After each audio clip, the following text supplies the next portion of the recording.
But thank you so much and welcome. Good evening to everyone. This is South African time, different time zones for different people. Thank you so much and welcome.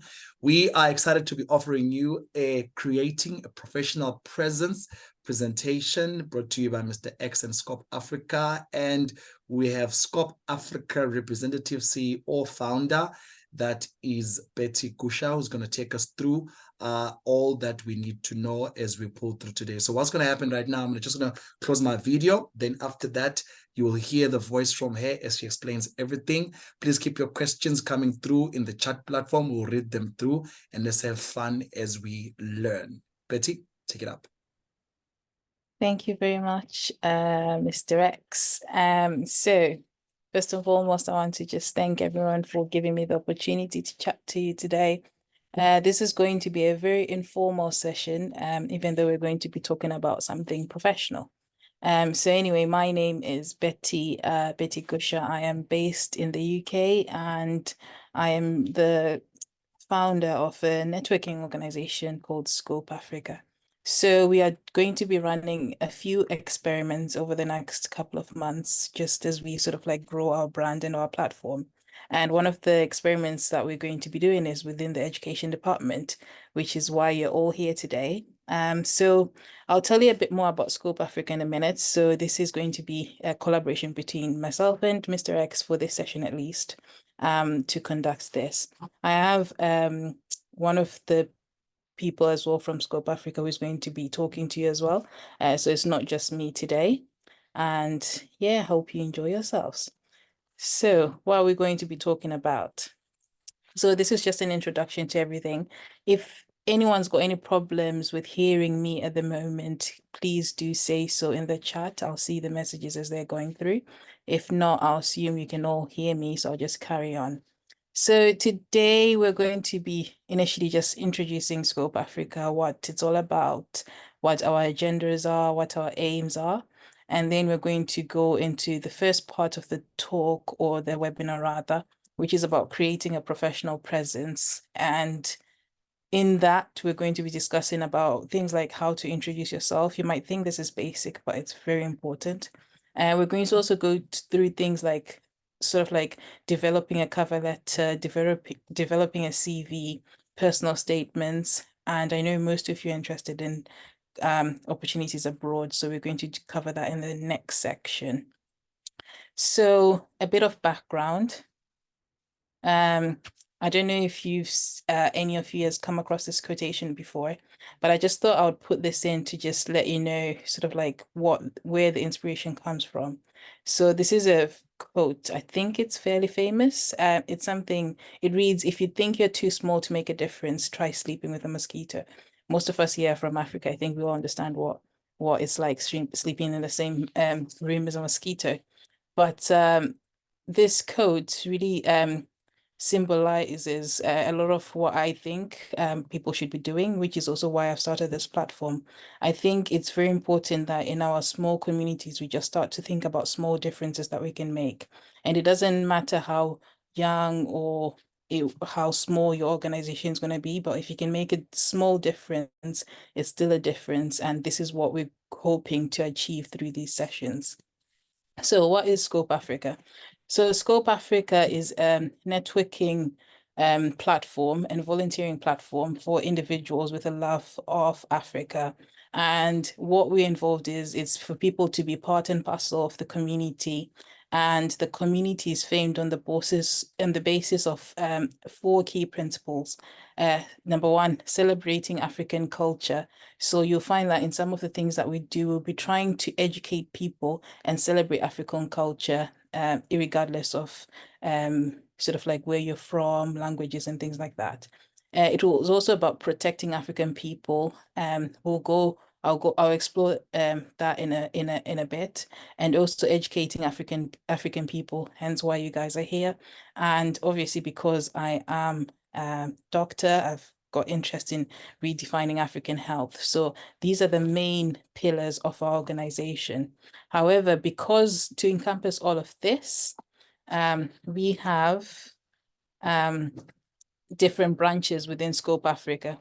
So the first branch is obviously the healthcare section, the second one, the education, the third one, structure and building, fourth is tourism and culture, and the fifth is disaster management. The reason I put this in here is because a lot of you, when they were messaging me privately, they were interested in what we're doing.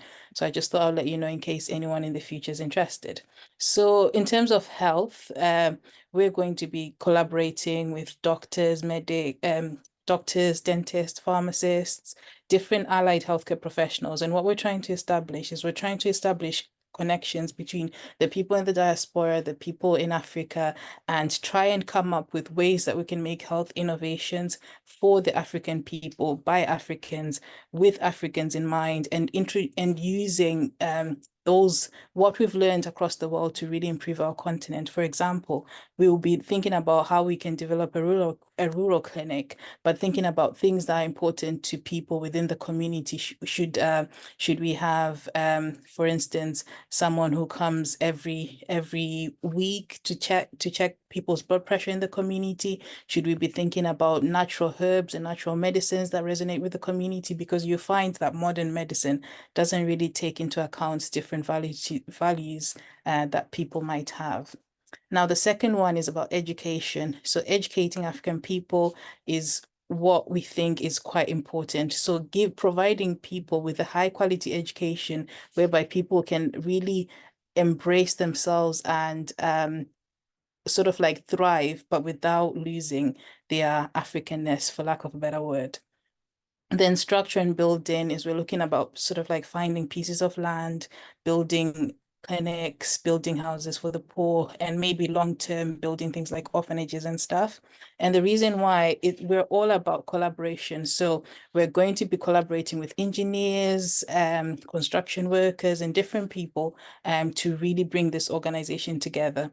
Then tourism and culture is again sort of encompassing the whole idea of protecting African people, African values, our land, making sort of like being at the forefront of the changes that are happening in Africa at the moment. And disaster management will just be about sort of like coming together, all the different organizations, if there's disaster, being able to provide aid, being able to provide assistance, and doing so in a high quality manner that is Afrocentric.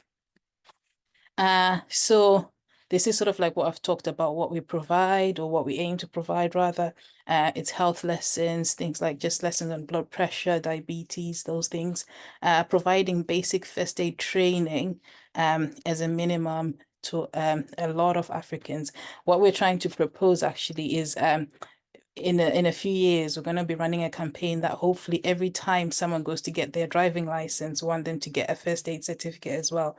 And the reason that is because there's a lot of road traffic accidents that happen at the moment, and you find that people will be moving people will not know what to do before they get to the hospitals. So this is why these are some of the campaigns that we're going to be thinking about. But these campaigns, again, are things or suggestions that have been made because of the different experiences that we've seen over the years. Again, community aid development, educational talks like this one, inspirational talks, providing traveling opportunities, volunteering opportunities, and also project fundraising opportunities. Now, going into creating a professional presence, I'm going to just let the next speaker just chat to you about this section. Good evening, everyone. I'll start by introducing myself. My name is Charity. I am a law professional, so I currently teach A-level law in sixth form college academics, which I think would be the equivalent of students that are just about to go into university, so A-level learners, okay? I have quite a bit of experience in the professional and academic world. So today I will speak to you about the first step or the first thing you're going to need to create or to be able to build towards whatever it is you're trying to achieve. Now, as Betty previously mentioned, there is nothing more important than having a solid professional presence, okay? If you are currently interested in progressing to university, or to look for a job, the first thing that is going to be important is they're going to want to look and see how professional you are, what professional expertise or what professional experience you have so far. Now, to be able to get there, that's what we're going to talk about today. We want to be able to achieve a situation where when they look at your CV, there is something about you that draws attention compared to the other 50 people that have applied for this very same thing that you want. Because as we are in this call right now, there is probably 100 more people with the same goals, with the same dreams, who also want to achieve the same thing. So we'll talk about what that looks like in terms of creating a professional presence. Now, what you can see in front of you right now is just a little transcript from something that was said by a lady. She was a doctor in the United Kingdom, and her name was Kate Granger. She was a doctor herself, but she found herself in a situation where she was at one point in her life unwell. And she just to shorten it for you, she goes on to talk about how her experience in the hospital was that most of the professional people that were coming towards her, not many of them introduced themselves. Not many of them told her who they were, so that as a patient, she could feel comfortable, she could feel seen, and probably just to build a relationship. So that's literally where we will start today, the importance of bridging or creating that initial contact. Now, you might not have the initial contact with the university face to face. What they will have, however, is your CV. What they will have is your portfolio. What they will have is any sort of information that you have sent to them because you want to progress to university. This does not apply only if you're looking to progress to university in South Africa, across the whole of Africa, but even if you were interested in applying to universities in the United Kingdom. There is a set standard of professionalism that is expected, and that's what I will talk to you about today. And like Kate, she created a campaign that was known as Hello, My Name Is. Now, the whole purpose of this was to teach professionals to understand that the first step is just your ability to introduce yourself, your ability to just say who you are so you can bridge that gap. Okay, so let's talk about your CV. Now, it's very important. First step, as you're now thinking about your progression, is by learning how to introduce yourself. If you're looking to send a message or you're writing a letter to whoever it might be, as long as it is in the professional world, then it is important that you understand that the first impression they have of you is like gold. It is absolutely important. So how you write an email, how you draft an email, the wording you include in there is important. I continuously say this to my students because as I'm teaching them the law, I'm also preparing them for their applications to go to university, because these are people who want to become solicitors, who want to become barristers.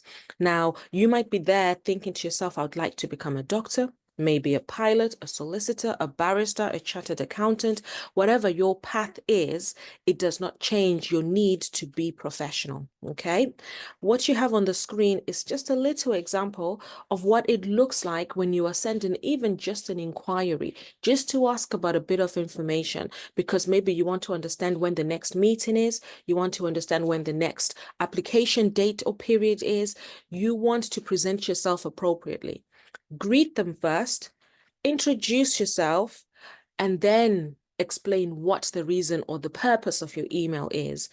Read over your work after it. Ensure that you have spelt it right. You have put punctuation where needed. You have put salutations where needed. And at the end, don't just sign off with your name, okay? Put your full name, but also add kind regards, yours sincerely, okay? It's important to keep things professional and formal at all times, because this shows the employer, this shows the university recruitment team that you are a person who knows what they want. You are a person who understands the world of working, the world of progressing to level 7 education, which is university.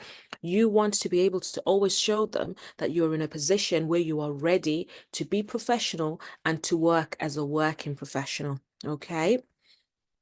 The next thing I'll talk about, which is also important for you to have is something called a cover letter. Now, when you are making your initial inquiries and you're looking to make applications, you are going to need something that presents to the world who you are. Now, most universities and most companies no longer spend time looking at your CV. They will look at your CV if you get to interview stage. But the first thing they're going to look at to know who you are and what you do is something called a cover letter. Now, this is a short summary letter where you explain who you are, what you want to do, and why you are the person they should consider, why you are the person who they should read the CV. Now, as explained on my screen, as you can see right now, it explains really quickly. A cover letter introduces you to an employer and it asks them to have a little bit of a think about your application. It's a short letter, usually 3 to 5 paragraphs long, okay? In this application, you could, for instance, be saying, "Hi, my name is Charity. I am currently a sixth form A-level student interested in studying law at your university. Currently, I am ranging with 3 A subjects. I'm getting A stars, and I have got loads of experience in a solicitor's firm." Really brief, really short, professional, and direct. You don't want to waste their time because they don't spend much time reading it, but they will just look for the key words. Have you introduced yourself? Why do you qualify? And what about you is maybe different? Okay, so here, if you're asking yourself, how can I get there? You need to start with the cover letter. Sit down, maybe have a look on Google, see ideas that others have put, but never make the mistake of copying, okay? Let it be personal and let it be your own work. Now, if you're asking about any job openings and you're not applying for a vacancy, then just tell them what sort of job you're looking for, okay? Let the employer know and understand that you are keen to work, you are open to learn, and you are in a position where you are now ready to become a working professional, okay? Now, I know I've mentioned a few things, so your ability to write a well-written professional email. Inside this email, you will attach your cover letter, but then the second thing you would need is something called a personal statement. If you are interested in applying to universities in the United Kingdom, you will find this phrase coming up almost every single time. Can you send us your personal statement? Can you send us your personal statement? Now, this is your moment to shine, okay? It is where you show the university why you, or what it is that is personal about you that makes you perfect to be enrolled in that course. What is it about you that means if we have 1,000 medical students or applications, why yours should come through? If we have 1,000 accounting applications, why yours should come through. Now, I know I've mentioned that this is something looked for in the United Kingdom, but it doesn't take away the fact that it is still a document to have, even as you apply for prospects in South Africa. The more professional you appear, the more you stand out, the more likely you are to reach the goals you are looking to reach, okay? Now, here are a few questions you need to be answering to help you get started on the personal statement. First of all, why are you choosing this course? Explain to the recruiter why, as an individual, law is your passion, medicine is your passion, accounting is your passion, okay? What excites you about this subject? Now, these two work hand in hand, okay? I could say I chose law because I like to advocate for people. I like to advocate for human rights. I chose lecturing particularly because I like to help build people, to bridge people, and it's something I feel like I am mostly skilled in, okay? Third question says, is my previous or current study relevant to the course? This is where your current subjects now come into question. Are you studying something which places you in the best position to achieve the course you want to enter? If you know you are someone who wants to go into the science field, ask yourself, am I currently positioned right? Are the subjects I am doing going to take me where I need to be? Okay, because some universities, it is important that they see that you have got a background of science subjects. So they understand that you want to become a medical practitioner, whether that is medicine, whether that is a physiotherapist, whether that is a nurse, whether that is a radiographer, whatever you want to progress to. Have you currently got the study or educational experience relevant to that course. You have got to add all that information in your personal statement. What life experiences do you have that you can talk about? This is why this document is called a personal statement. The recruiters want to see something about you that is different from what everyone can put on a CV. Everyone will list the subjects they've done in high school, in primary school, advanced level, or even in university. You now need to show what it is about your personal life steps you aside. What it is about your personal life shows that you have got an understanding, a passion and experience in this field that you want to join. Sometimes it could be simply something you've experienced from a family member, something where you have had to take on a role or a position to cater for a family member. Sometimes it could be your local charity that you are volunteering. Sometimes it could only be that maybe you are helping at your local church. You were someone who's always staying behind and you help maybe with the students there, you help with the children there, you help with organization. What is it in your personal life that builds your skills? Because remember, your professional presence is not just the piece of paper. It is how you speak, how you write, and your personal experiences that you need, okay? What achievements are you proud of? What is it that shows your success? What skills do you have that make you the perfect person for this course? And lastly, what plans and ambitions do you have for your future career? Are you planning on just studying this for the sake of it? Or are you studying this because you wish to make something out of that career? Now, on the screen, you have got 3 examples of personal statements. They're very short because these are just experts. These are just precepts taken from larger statements, but it's just giving you an idea of what it is you may include. Now, obviously, these will be medicine-based because obviously Dr. Gusha is in the medical field, but this can be tailored to whatever industry you want to go to, whatever field you are most passionate about. It could be commercials, it could be accounting, it could be drama, it could be psychology. Whatever it is you're most passionate about, you can then tailor this to what you need it to be. Okay, I will only read the first one. We'll talk a little bit about it and then we'll move on. Okay, medicine excites me. It is full of unanswered questions, unsolved problems, and potential for growth. It is a limitless field exploring everything from our biochemistry to our birth and our death. Ultimately, however, the relationship between doctor, patient, and community alongside the academic inquiry cements my passion for medicine. Now, what I want to draw your attention to there is how this is a bit of a different paragraph to the way you would usually start your statement. This is not you saying, I have always wanted to be a doctor since I was a child, since I was 5 years old. I like medicine because I like to save people's lives and I like to help people. That is what everyone will say. So you need to find a way where what you are writing makes you different. It shows a different passion, a different aspect of you about why else medicine would be important besides the simple facts that you like to help people, because that's obvious.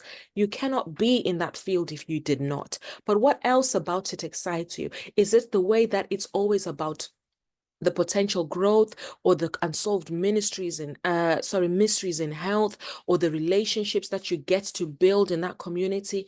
What about medicine excites you? Okay, so when you are writing these documents, think to yourself, am I being unique or am I following the same scope that everyone else has done? Okay, now that's all I will talk about in terms of professional growth at the moment. I will pass the screen back to Dr. Gusha, who will speak to you about identifying opportunities. So now that you have your professional presence, how do you find that scholarship you are after? How do you find that university opportunity you are after? How do you get to your goal? How do you reach it? Okay, I will pass the screen back to her and she will explain this for you in further detail. Thank you. Right. First of all, we just want to thank Charity there for a very detailed talk on professionalism.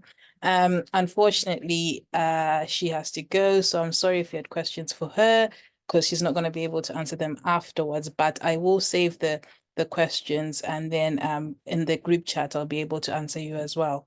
Now, we sort of covered the professionalism section. Now we're covering the identifying opportunities element. So most of you messaged me and said you were interested in a career in healthcare, but I just wanted to sort of like bring light to the different careers that we have in healthcare. So, for example, in healthcare, most of you will say, I want to study medicine, I want to be a doctor. But what I want you to think about is medicine has got doctors, has got dentists, has got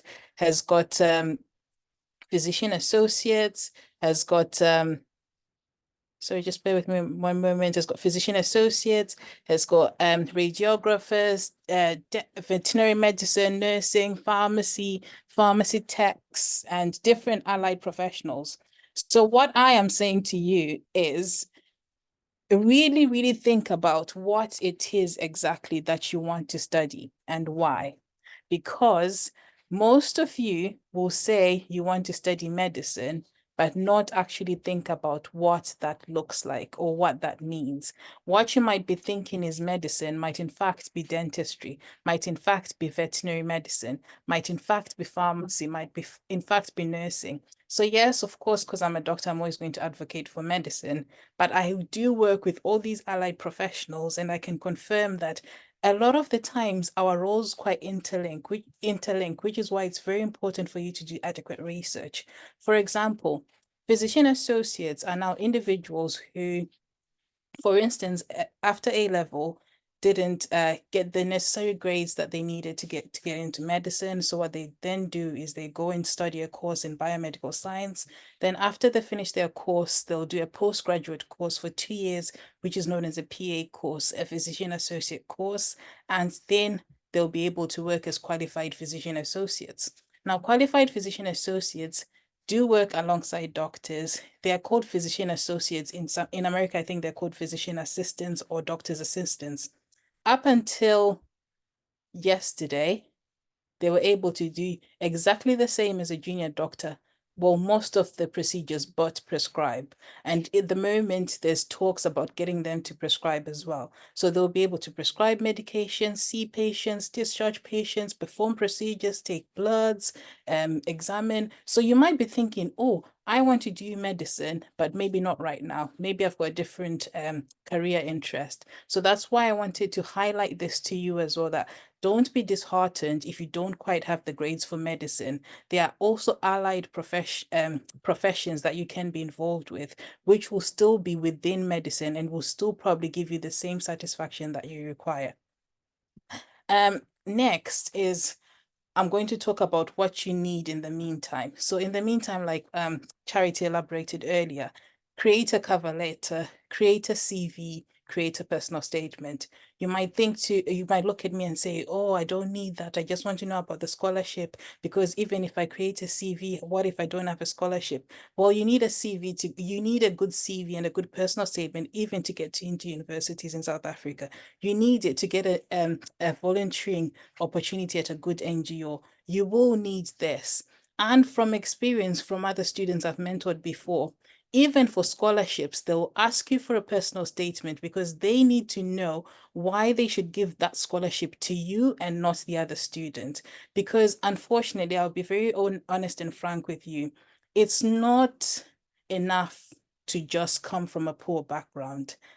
Reality is, when we look at the demand for scholarships, being poor is quite competitive. Most of us come from poor backgrounds. But what then will set you aside is you come from a poor background, correct? But what have you been doing in the meantime? What have you done in the meantime? We need to see why it would be beneficial for you to be given that particular scholarship. And I have not got scholarships myself. I'm not affiliated with any scholarships, but I've seen people apply for scholarships and get it. And the reason why they got them was because they had something special that's made them stand aside.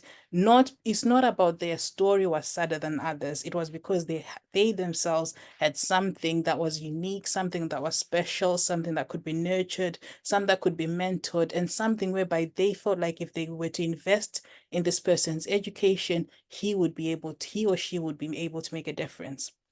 Number two, make sure you're working on your grades. And it's great that Mr. X is here, because now it's not going to be enough for you to say, oh, I've attended Scopes Africa seminar, but I'm not going to bother with my grades. Unfortunately, you won't get anywhere if you don't have your grades. Try your best to get the minimum grades that you need. Then check at the universities for the targets. Here in medicine, in the UK, generally speaking, with medicine, you're looking at 3 A's. That is the minimum entry requirements that you need. So that's what you should be focusing on. That's what you should be aiming for. Now, there's ways around that. Like I've said, for example, you could go for a different course, go for a postgraduate course, go for that and that and that, but make sure it is you've checked the minimum requirements. Number two, make sure that once you've acquired your grades, they are on the same certificate. I know a lot of you might have already mentioned to me that you're retaking or you're upgrading your grades. You need to make sure that it's on one certificate, because what they'll ask for is a certain number of requirements in one sitting or on one certificate. So make sure that you've put all those grades on one certificate and you're able to demonstrate that. Then check the immigration for that country that you want to get into. There's no point, for example, applying to North Korea or South Korea if you know that they don't allow people there. There is no point. Number two, on that note, check the English language requirements. Most countries at the moment will ask you to sit an English test. You might have seen the recent sort of like surge of people that were going to work abroad as carers. They were all doing English tests because that was the minimum requirement for that country. These English tests are expensive. Yes, it might be £300, but you will not get into the university and you will not get a scholarship if you don't have the English language requirement for that particular course. Then next, check the financial requirements. If you know that you can't get a scholarship to study that course, it might be that what you actually need is to study a course in South Africa using all the tools that we've already discussed about. Then once you've got your degree from South Africa, you then apply for a postgraduate degree, because it is easier sometimes to apply for postgraduate or master's courses than it is for an undergraduate, because they tend to be more funded than the undergraduate degrees. So this is not to say you have to go to abroad next year. This is about mentorship, about improving African people, regardless of when you will end up or where you will end up. Then also check the quality of the degree and the diploma for the chosen country or the chosen university that you want to go to. There are some countries that will offer you a degree like medicine, but you will not be able to practice medicine back in South Africa, in the UK, or somewhere else. So don't fall into the trap of just going abroad for the sake of going abroad when you could have gotten a better degree that is credible across the world at the University of Johannesburg. So don't fall into the trap of doing that. And also think about future opportunities and credibility of the course. Is that course going to help me? Am I based in Zimbabwe and studying nuclear medicine? Where am I going to work? So you have to think about these questions and be open and honest about this. So for those interested in the UK, this is the route to medicine. So you do your GCSEs, which is equivalent to your O-levels. You do your A-levels, then you apply at university via an online portal called UCAS, where you submit 5 applications on there with your name, details, everything. And then on there, you provide a personal statement. So you apply to 5 universities, all 5 universities see your grades, your profile, everything, then they read your personal statement. Depending on what personal statement you have, they will then either invite you for an interview or ask you to do an aptitude test. An aptitude test is basically something that I'll explain further to people specifically who will be going on to medicine and dentistry. Then they'll check your English requirements of English proficiency. They'll invite you for an interview, and then at interview, they'll screen you. Again, same principles will apply at interview. They're assessing whether you're able to introduce yourself, whether you're handling yourself properly, and how you are as a person, whether you've demonstrated that you want to study this course. And the way they can see this is by your personal statement, your CV, and at interview, they're asking you, give us example of a time when you've helped people. Give us an example of what you think you're going to achieve with medicine in the future. Give us an example of things. So fine, you might have a good personal statement, but they also want you to be able to demonstrate this at interview stage. Once you have your interview, you've got your university offer. And obviously, because most of you guys are based in South Africa, you'll then be thinking about visas, tuition, accommodations, and hopefully by then you then become a doctor. But for most people, it stops the university offer. And if you're based in the UK, the process is a bit different. Now, what can you guys be involved in? So I've done a bit of research for you guys. Normally we just do the professional aspect, but because most of you are interested in the opportunities abroad, I did some research for you. So currently, from what I gathered from friends, colleagues, in terms of medicine, healthcare related courses, you can either go to the Caribbean, Bulgaria, Romania, Italy, the UK, and America. Now, the most popular destination at the moment is Bulgaria. And it's the one that is popular because if you study a course in Bulgaria, it's credited by the General Medical Council in the UK. So it's easier for you to transition into the healthcare system in the UK. And the reason why you'll be interested in Bulgaria is because not that they have lower standards of entry, but their entry is something that you can apply, and it increases your chances higher than applying straight to the UK, which is why I've put it there. But that's not to say don't apply to the UK. So where and how do you find this information? Most of you guys are young. Google is your friend. So this is a website called Study Medicine Europe. I'll also share this website in the group chat afterwards. All you have to do is type in Study Medicine in Europe, and then if you look at on the left-hand side of the screen, it shows you the different countries that you can be involved. You can go to the Caribbean, Greece, Romania, Bulgaria, Serbia, Armenia, Georgia. It also gives you dentistry, and it also gives you veterinary. Now, I'm sorry about the people that are interested in nursing, but I was trying to find the best sources for everyone. Nursing is a bit of a different route. So if we get a chance, hopefully I'll be able to give you the details about nursing further on later on a different teaching session. But yes, if you go on this website, you'll be able to find things like when the admissions are, their intakes, their tuition fees, the duration of the course, whether or not they give funding, and that type of stuff. I'll be honest with you, it's very difficult to find funding at the moment. However, if you do think you've got funding, this is something that you can definitely explore. Again, this session is about information. It's not about scholarship. So this is something that you might benefit from. So if you go into this website, you will see an email asking you for further information. It's important to introduce yourself properly and do everything like Charity had said. Then if you're interested in Bulgaria, like I said, Bulgaria is the most popular one at the moment. There's another website called Interhex, and this is specific for Bulgaria. It gives you information on studying medicine, dentistry, pharmacy, and veterinary medicine. So you'll be able to get all the information that you need there. Get information there, find the entry requirements, find the English requirements, find the visa requirements, find information in there. It takes less than a few hours to be able to do this. But if you're really keen on studying abroad, you never know. This is what you need to be getting yourself involved with. Scholarships, these are sort of like links of where you can find scholarships. I've not put it on because it would not fit on my screen. There's that many, and there's that many different sources to read.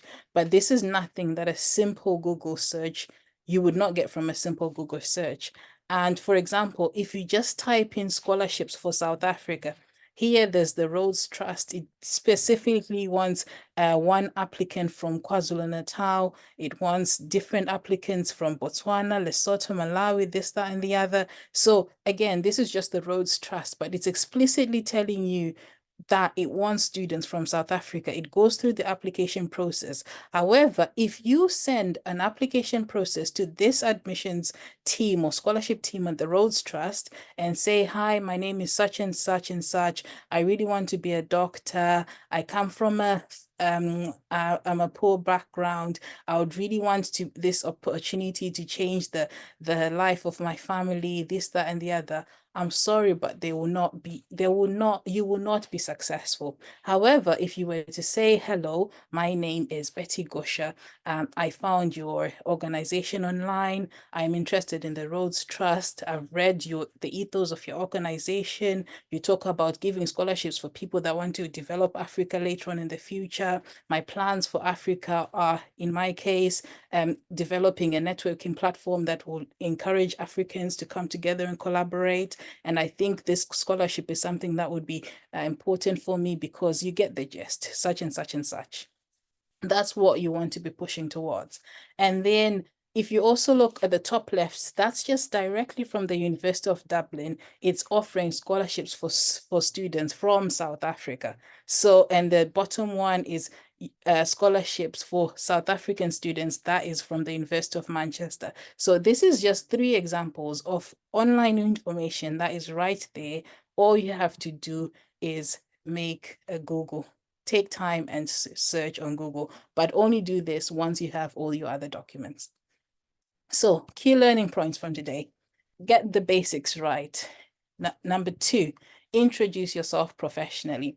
Now, I said this was, of course, an informal setting, but one of my pet peeves is when we're on these platforms, you'll find that a lot of people will join, and in their username, they'll put like something like Betty Boo or whatever.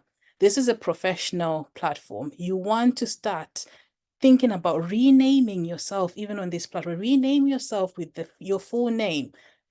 Tolani Ndlovu, Betty Gosha, Charity Marange, such and such a person. Name yourself properly. Get into the habit of naming yourself. And I know, obviously, it's much more difficult on WhatsApp. But on WhatsApp, you get a message and sometimes it's, oh, I got your number from Mr. X. But then you look and the name just said, I don't know,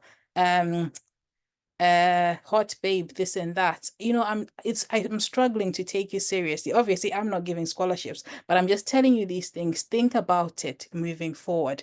These are the first time that someone's going to know about you, and you're sending them a message and your profile or your name is coming with love hearts, kisses, and this and that and that. It just looks immature for someone who's wanting to be serious. And then when you invite them to the platform again, they've got love hearts and this and that on their username. It takes 2 minutes. Rename your username and rename it back to whatever else when you're chilling with your friends. No problem.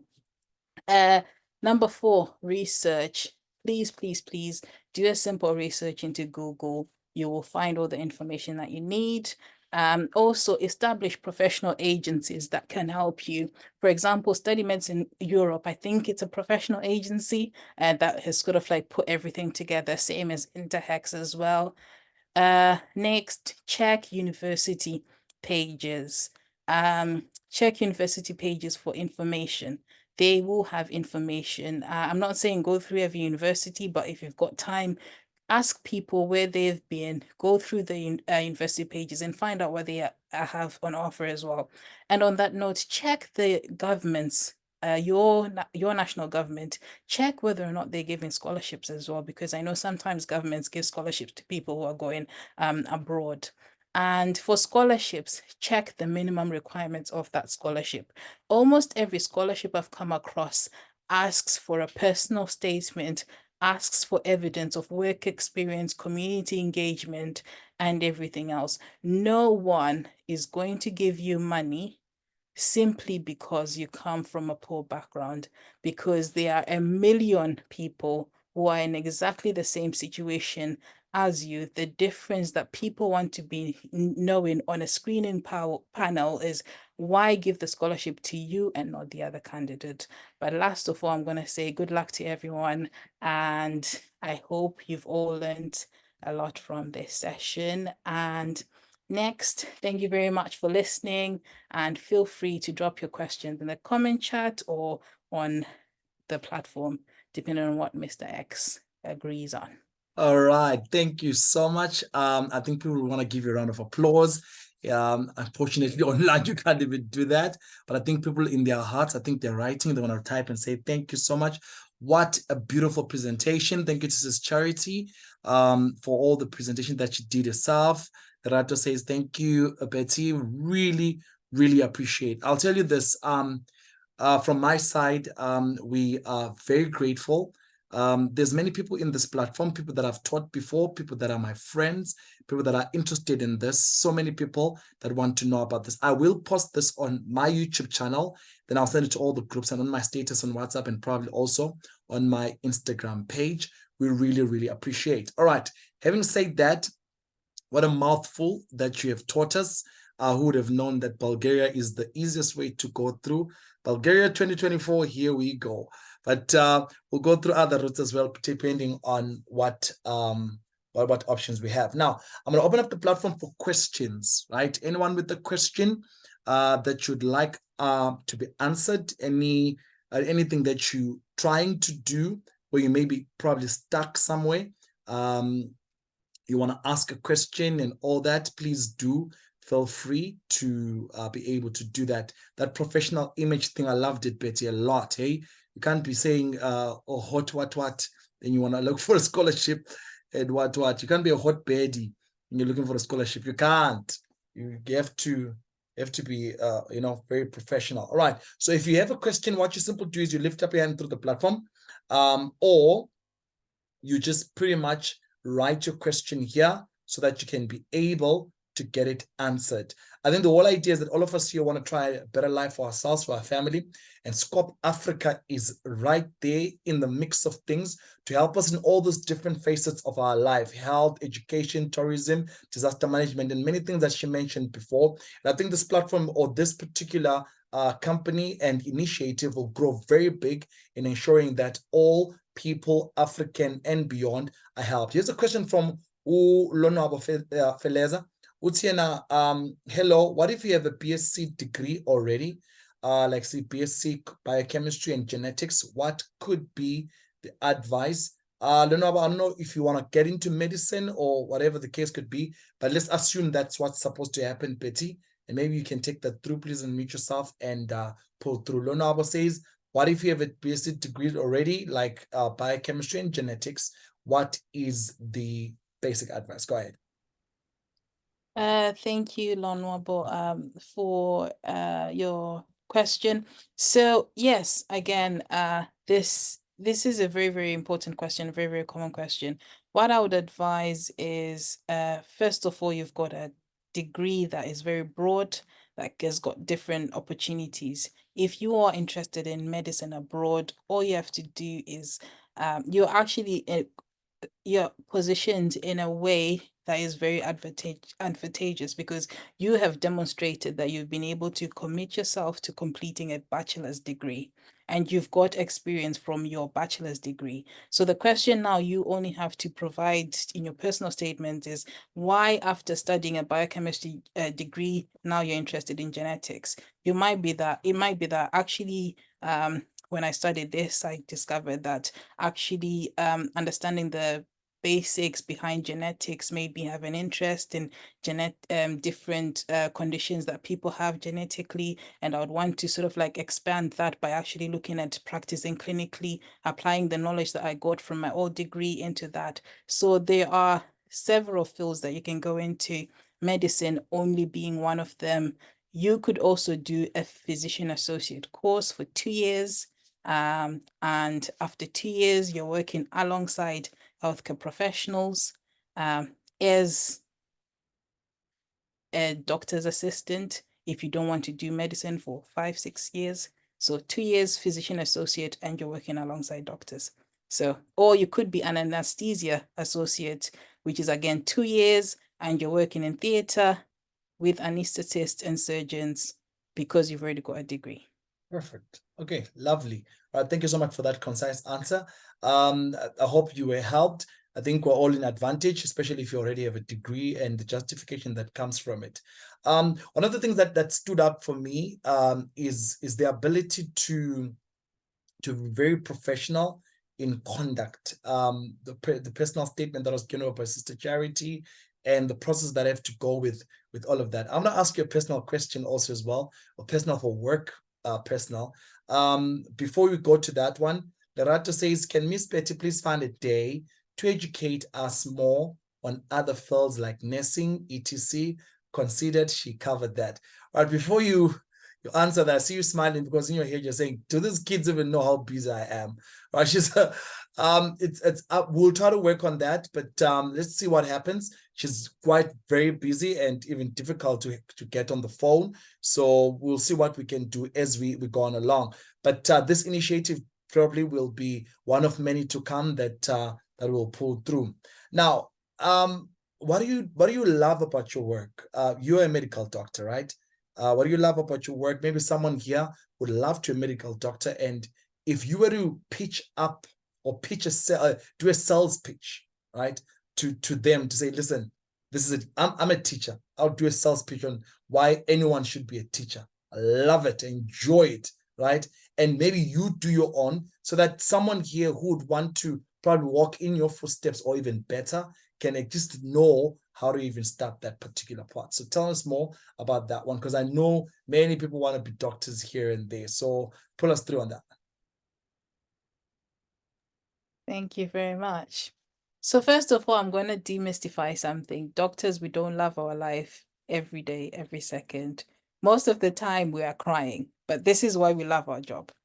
I, for one, love medicine because when I went into medicine, I found it a safe space for someone who didn't really know what they wanted to do.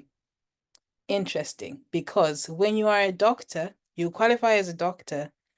As soon as you're a doctor, there are probably 50, 60 specialities that you could go into. So believe it or not, I do not know what I want to be when I grow up. Right now, I am a doctor, but I do not know what kind of doctor. I work in surgery now because I'm assisting, but surgery is very different to being a family physician where you're in an office 9 to 5, dealing with people coming with, I don't know, stomach pain, this, that, and the other. Next thing, you're a surgeon operating on brain surgery, doing abdominal surgery, or maybe you are in pathology, looking at people who've passed on, why they've passed on, or maybe you're in dermatology in a clinic somewhere, just looking at eczema and rashes. So it's a field that is very broad, and it's a field whereby what I liked about it is you don't have to make the decision straight away. You can go into medicine, spend 5, 6 years at university, basically discovering medicine. Then you become a junior trainee where you train for 2 years whilst you're working in 6 different jobs, discovering medicine. Eventually, at the point where you have to specialize, you've seen so much and you don't have to do it early on. Number 2, patience. If you are someone who is nice and kind, it does make your job easier.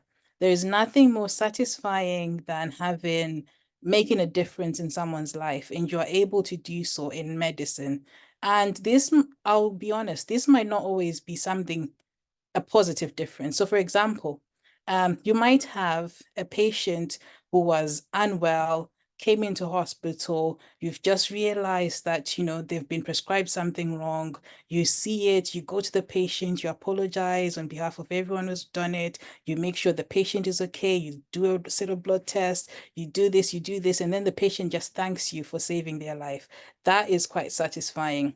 On the other spectrum of things, in the UK particularly, we've got people that are now dying because of people are living for longer because it's better healthcare facilities. And as they're approaching the end of life, people just want to be comfortable. And oftentimes they'll be like, doctor, can you manage my pain? Okay, I want to pass peacefully. I want to be able to, now I'm getting to the point where I want you guys to take me home. I want you to take me home and I want to be with my family. I want to be comfortable.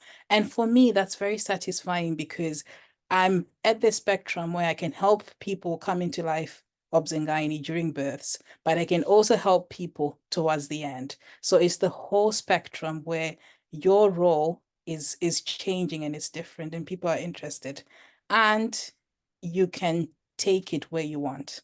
So it's a great profession. Thank you. Thank you Sorry, so that was long-winded. Thank you so much for that one. Really appreciate. So much to do. And that when someone can't believe that you still don't know what you want to do and you are a doctor. Evan, yo, Betty and them. Wow. But thank you so much. Got two questions coming up here. One says, good day. I have heard that BSc is very difficult. Is there any other degree that can one study if you don't get into medicine, but would like to get into one? Is it wise to go through the BSc route? That's one. Maybe let's note the second one again. Someone says, good evening. With regards to the personal statement or cover letter, how does one construct it in such a manner that they do not promise much, only to deliver less? All right, sounds like an African problem. Promise much, only to deliver less. All right, let's start with the first one about the BSc route. If you have something to answer on that one, please do go ahead and let's take it up from there. Yes, thank you. So the good thing about these new courses that are coming up, or these allied professionals, part of the reason they're coming up is for people that have studied courses outside of medicine to be able to transition into healthcare. So you don't actually need to have a BSc to, for instance, become a physician associate.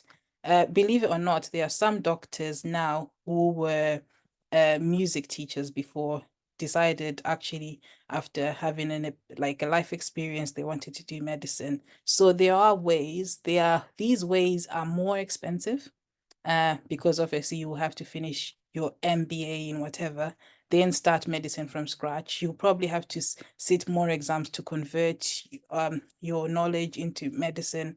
However, you can do. So I wouldn't say do a law degree if you want to do medicine, because I'm also African. I'm talking about being professional and making professional decisions. So I think at that point, do I really want to do medicine? If the answer is yes, I wouldn't be put down by the fact that I've not done a BSc. Just check the entry requirements of these universities. There might be ways to convert your course. So that's the first question. Number two, the nursing. There is information about nursing. I just remembered I've not answered it from the previous question, previous time. There is information. However, with nursing, a lot of the information is postgraduate. So they want you to have either done nursing at that time, finished nursing, and then you can apply to work as a nurse abroad. That's why I didn't go into it. However, I shall try to get more nursing colleagues of mine to give us more information, but I will hand it over to you. Obviously, unfortunately, I don't know a lot of people within nursing who have done nursing here. I mean abroad, done nursing as graduate students or coming from abroad. The most of them have done the nursing route through the UK. So I will get that information for you and I'll post it in the group chat. The next question was about, what was it about? The one who said, with regards to the personal statement or cover letter, how does one? Yes. Yeah. Okay, so so obviously, like I said, this is a free pilot project that we're doing. But when we do our more advanced sessions where we look deep into the medical personal statement and what you need, I'll give you an example of mine. In my personal statement, I spoke about my genuine interest as to why I wanted to do medicine. So it's not about sounding good. It's about sounding good whilst being genuine. Because as you are reading that, you'll be able to see that this person genuinely wants to be a doctor. For example, sometimes I've seen Ta teaching and I'm like, Ta, I want to be in your class. And this is me, a full grown adult, but I want to be studying because I'm like, this class is fun because he looks like he's enjoying himself. So it's about demonstrating that you are genuinely interested. In my personal statement, I mentioned things like I wanted to start platforms for networking and building communities like this one. Hence why even after I've graduated, no one's marking me, but I still do this in my free time after work because I genuinely want to achieve that. So genuineness is key. But we do focus on those things further on in further sessions with more people, more doctors that do specialized sections about this. Again, this was just an overview of everything. Okay, all right. Thank you so much for that one. Taking probably also our last questions as well as we get ready to warm it up. Someone says, and I think I can come into that as well. And all before maybe I read that question. There's a student of mine that I taught, think a couple of years back, rewrote matric, passed, went to nursing, and now she's in the UK, right? And I think she's still pursuing nursing in the UK. She's studying something there. I can find out also as well, probably invite her for our next platform if we get to have one. So at least she can come in also and also tell us about her journey coming through to the UK from South Africa. Definitely. She was here, did nursing in South Africa after rewriting, then went over to the UK. And now she's there and she's studying. I can probably try and get some information from her as well. And then we can collaborate and see what we can do. Buleng asks and says, I did science in high school, and because of not doing enough research, I ended up doing a diploma in accounting this year. Even though it's a good course, I think of going abroad to study something science related. Any advice on that one? Can I just come in quickly on that, because that falls right into stuff that I like. You talked about the BSc route, right? And you said one is expensive. So some routes are very expensive. Like you start off as a lawyer, then suddenly you want to become a doctor. So that's quite an expensive route. Imagine it, you're traveling somewhere and you take a really long route, right? There's a short route to going to where you're going. So law, BSc, then doctor comes in eventually. That's a very long route. My advice would be, for an example, with Buleng's situation, you've done a diploma in accounting. You can always go back. It's 1 year only. Go back, redo your sciences in matric, and rewrite them, right? That's just 1 year. Rewrite them, get your results proper, then you can apply and go and become a doctor or something of the nature that you want. Instead of continuing with the diploma in accounting, then getting to a degree in accounting, then blah, blah, blah, then thinking of, okay, I need to go and do something science related. Now you've wasted so many years going in front, doing something that you probably will leave at some certain point. So rather go back to where the basics are. It's like you're lost. Let's say you're lost. When you're lost, you always go back to where you first got lost, where you off-ramp, like, okay, fine, I got lost here, so let me see how I can make my way from there. So that would be my advice. But I also want you to come in on that one, Betty. Maybe you got something else to say on that particular part. Then there's a hand, and I'll take that after you've spoken. Yes, I just want to completely agree with you. I think one of the things that I want to change amongst us as Africans is there's this idea that when you're at you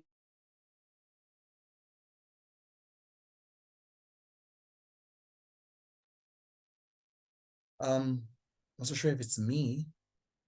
It's my network. Just confirm with me if you guys can hear me, because Betty looks like she's frozen. you Betty, guys, please send a message to say, can you guys hear me? Okay, can you hear me now? yes, you're back. Okay, sorry about that one. As usual, the things that happened. Right, go ahead. You explain. Yeah, so I was saying when we are in school, we are boxed into commercials, arts, this, that, and the other.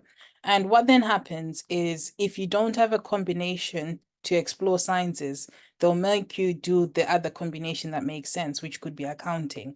And you will then invest 2 years of that, and then a degree in a subject that you're not interested in. I would highly, highly advise that if possible, if you know you've got an interest in healthcare and your grades might have not come out correct or what is required, it's better for you to take a year out, correct that, and then in that time, you take a year out, you get your work experience, you volunteer, you do different things to improve yourself whilst you're waiting for the course that you want. There's no point in you going and finishing a course just for the sake of it, because it's going to be expensive for you to then start again something else. Now, going in specifically to the accounting, I think one of the things that I want to also bring to light is when you think about coming to abroad, you have to think about coming to abroad, but coming abroad at the right time and for the right reason. If you come abroad for the sake of coming abroad, you will end up picking any opportunity that comes to you just because it's abroad. And that opportunity might be very expensive for you and might be very challenging for you, because you might find that you were worse off, you were better off in South Africa. Believe it or not, it happens a lot. And don't be thinking about a course simply because you think it gives you money. It might give you money, but it gives you a lot more as well. The stress, the endurance, the think, like just today, when I was at work, there was the people I was working with today. I didn't even understand what they were talking about because they just went so fast because they wanted to rush and do this emergency appendectomy to remove someone's appendix. And I had to follow them afterwards and be like, what did you say about that patient? So you're dealing with people, you get frustrated, you deal with that. Fine, you get a paycheck at the end of the month, but you have to love that profession to stay in it.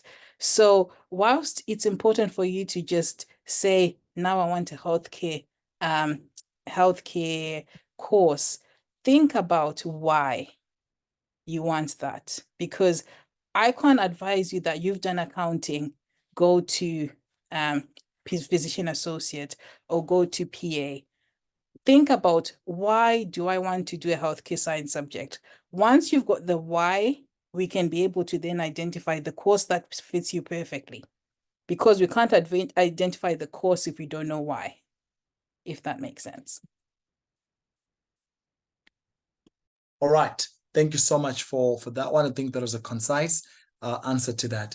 I think we coming to the end of our session right now. I know you need to rest, got a long day again tomorrow and all that. We cannot, from the bottom of our heart, thank you enough as the ex-students, friends, or people that saw the status, your people that saw this. Scope Africa is the next biggest thing that we're going to be talking about. And it's a privilege that we're one of the people to come through in the pilot project as you grow bigger and bigger every day. We think, I think it's very important to always take this information very seriously. People pay for this kind of stuff. I always tell my students that people pay for this kind of stuff, right? And information, while it may be available on the internet, but when it's just so much information overload, you don't know which direction to take.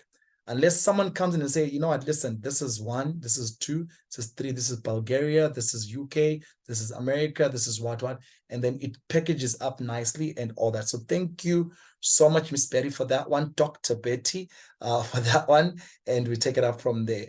Somebody is giving word of advice. Tutuzile says, Pulang, I think you should do some research on medical coding and billing. That's something that we can think about. Let's all advise each other. We are in the WhatsApp group. If you're not in the WhatsApp group, let me send my number quickly so that I can be able to add you on that group as well. South African number, so you get the code right, so that at least you have everything that you need. Any parting words, Miss Betty, before we close the session? I don't think there's any other questions of this. As soon as she's done, I'll say my goodbyes as well. Thank you again. Then close this. Then I will post this on our YouTube channel. Please check it out and rewatch it over and over again. It will help you in the future. Betty, go ahead. Yes, so first of all, I just want to say thank you to everyone who's joined and expressed their interest. Obviously there's 30 of you, which is amazing for a pilot project, and I hope myself and Charity were able to give you some more knowledge. If this is something that you're interested in for future sessions, like I said, this is what we give as an overview, but as we go further, we'll be able to give direct advice. Charity's law and arts, so she focuses on law and arts. I focus on medicine and healthcare. We've got people behind the scenes that focus on engineering. We've got people that focus on tourism and so forth, all those different branches. We just have to reach out and we can assist. However, in that time, most of the people that I work with, like I've mentioned before, are volunteering and do this part-time.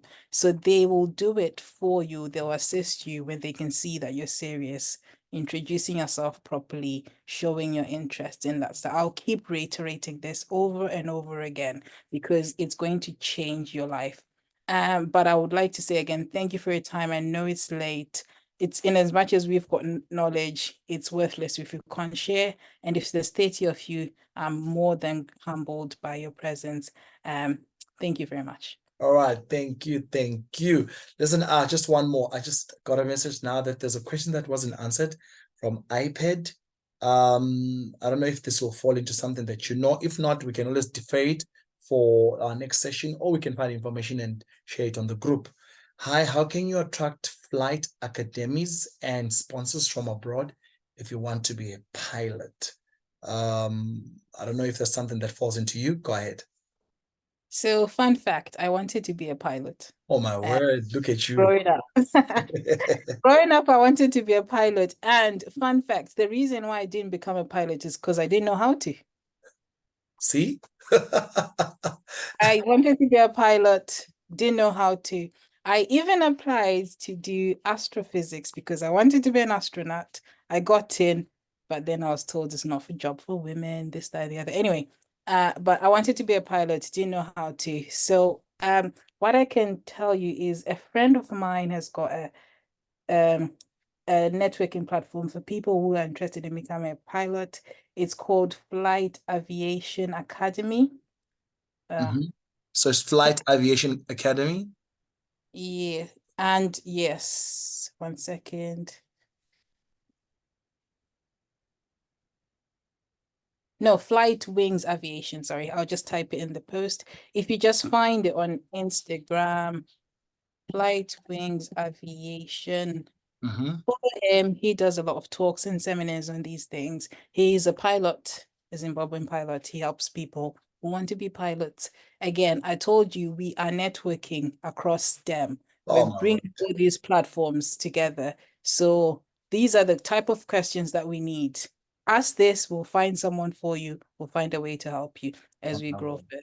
That's amazing. That's amazing. I'll say this again. It's sometimes it's all about who you know, eh? It really is all about who you know. If you know someone who knows how to get you to be a pilot who's got information, that's all you need. So we're trying to create platforms of networks, and please take advantage of them. Tell your friends out there. People should stop listening to Amapiano, Iplani, Wanbani, and all that. Just come here through and learn, get information, and distribute it out to your friends out there. You never know. You could be the next biggest thing coming out of Africa and help other Africans to come to where you are. So thank you so much. Peter, I don't know, you unmute yourself. You want to say something? Yeah. Oh, it was just the pilot studied in Cyprus. Oh. So he will let you know how to get to Cyprus. Oh, nice, nice, perfect. All right, so we're getting into that plane. Finally, Cyprus, wherever we go, Bulgaria, and also thank you so much. This marks the end of our session, fam. Thank you for coming through. Thank you, Dr. Kusha, for being with us. Thank you to Sis Charity for also giving her concise presentation. Please do send our gratitude to her. She's into law, like what Betty said, so make sure that if you're interested in that, then you can get through. We have a WhatsApp group where we can share information. Please make sure that you get into that group. Again, my number 073-974-8498. I repeat, South African number 073 974-8498. Drop me a WhatsApp message, put you in the group, and we can have as much fun as possible. Thank you, fam. I will stop the meeting right now. Take care and good night.